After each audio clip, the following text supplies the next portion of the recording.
Ngokuka Matewu 5. Kwathi ebona izixuku wenyukela entabeni, esehlezi phansi, abafundi bakhe beza kuye.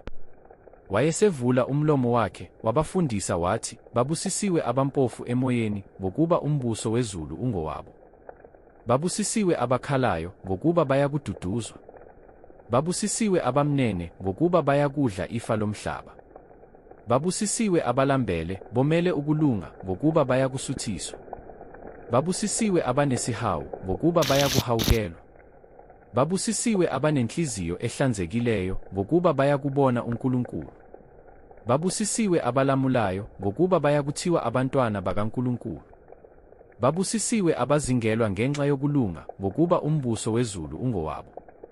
Nibusisiwe nxa benithuka, benizingela, bekhuluma konke okubi ngani, beqamba amanga ngenxa yami. Jabulani, nithokoze, ngokuba umvuzo wenu mkhulu ezulwini, ngokuba kanjalo babazingela abaprofethi abananduleleyo. Nina ningusawoti womhlaba, kepha uma usawoti edumele, ubusawoti bovuswa ngani na? Akasasizi lutho, kuphela ukulahlwa ngaphandle, anyathelwe ngabantu. Nina ningukukhanya kwezwe. Umuzi owakhe entabeni ungesitheke. Nomuntu kasokheli isibani, asibeke phansi kwesitsha, kodwa usifaka othini, khona siyabakhanyisela bonke abasendlini. Kanjalo makukhanye ukukhanya kwenu phambi kwabantu ukuba babone imisebenzi yenu emihle, badumise uYihlo osezulwini. Ningathi ngize ukuchitha umthetho nabaprofethi, angizanga ukuchitha, ngize ukugcwalisa. Ngokuba ngiqinisile ngithi kini, kuze kudlule izulu nomhlaba, akusoze kwadlula gamana linye nasicashana sinye somthetho, kuze kufezeke konke. Ngakho-ke oweqa owodwa kule miyalo emincinyane, afundise abantu kanjalo, uyakuthiwa omncinyane embusweni wezulu, kepha oyigcinayo, ayifundise, lowo uyakuthiwa mkhulu embusweni wezulu. Ngokuba ngithi kini, uma ukulunga kwenu kungadluli okwababhali nokwabaFarisi, anisoze nangena embusweni wezulu. Nizwile kwathiwa kwabasendulo, ungabulali, yilowo nalowo obulalayo uyakuba necala lokwahlulelwa.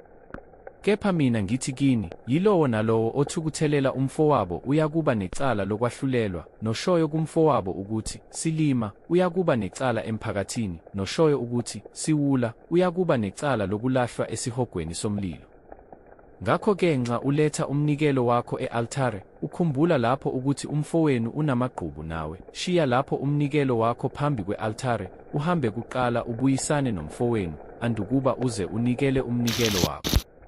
Shesha uzwane nolwa nawe nisesendleleni, funa olwa nawe akunikele kumahluleli, umahluleli akunikele esikhonzini, uphonswe etilongweni. Ngiqinisile ngithi kuwe, kawusoze waphuma khona, uze ukhiphe ifadingi lokugcina. Nizwile kwathiwa, ungaphingi. Kepha mina ngithi kini, yilowo nalowo obuka owesifazane, amkhanuke, usephingile naye enhliziyweni yakhe. Uma iso lakho lokunene likukhubekisa, likhiphe, ulilahle, ngokuba kungcono kuwe ukuba kubhubhe sibe sinye ezithweni zakho kunokuba wonke umzimba wakho uphonswe esihogweni. Noma isandla sakho sokunene sikukhubekisa, sinqume, usilahle, ngokuba kungcono kuwe ukuba kubhubhe sibe sinye ezithweni zakho kunokuba wonke umzimba wakho uphonswe esihogweni. Kwathiwa, yilowo nalowo olahla umkakhe kamnike incwadi yesahlukaniso. Kepha mina ngithi kini, yilowo nalowo olahla umkakhe, kungengenxa yokuphinga umenza aphinge, noganwa ngolahliweyo uyaphinga. Nizwile futhi kwathiwa kwabasendulo, ungafungi amanga, kepha uqinise izifungo zakho eNkosini. Kepha mina ngithi kini, ningafungi nakanye, noma izulu, ngokuba liyisihlalo sobukhosi sikaNkulunkulu, noma umhlaba, ngokuba uyisenabelo sezinyawo zakhe, noma iJerusalema, ngokuba lingumuzi wenkosi enkulu. Ungafungi nekhanda lakho, ngokuba awunakuphendula nalunye unwele lube mhlophe nokuba lube mnyama.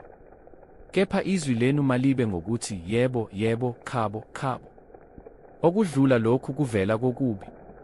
Nizwile kwathiwa, iso ngeso, izinyo ngezinyo.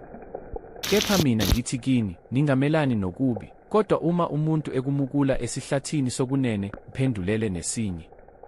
Nofuna ukumangalela, akwamuke ingubo, mnike nejazi. Nosuka ekucindezela ukuba uhambe imayela libe linye, hamba naye abe mabili. Muphe ocela kuwe, ungamfulatheli ofuna ukutsheleka kuwe. Nizwile kwathiwa, wothanda umakhelwane wakho, uzonde isitha sakho. Kepha mina ngithi kini, thandani izitha zenu, nibabusise abaniqalekisayo, nibaphathe kahle abanizondayo, nibakhulekele abanizingelayo ukuba nibe ngabantwana bakaYihlo osezulwini, ngokuba yena uphumisa ilanga lakhe phezu kwababi nabahle, anise imvula phezu kwabalungileyo nabangalungile. Ngokuba uma nithanda abanithandayo, ninamvuzo muni na? Abenzi njalo nabathelisi na? Futhi uma nibingelela abafowenu bodwa, nenza lukhulu luni na? Abenzi njalo nabezizwe na? Ngakho-ke manibe ngabapheleleyo, njengokuba uYihlo wasezulwini ephelele.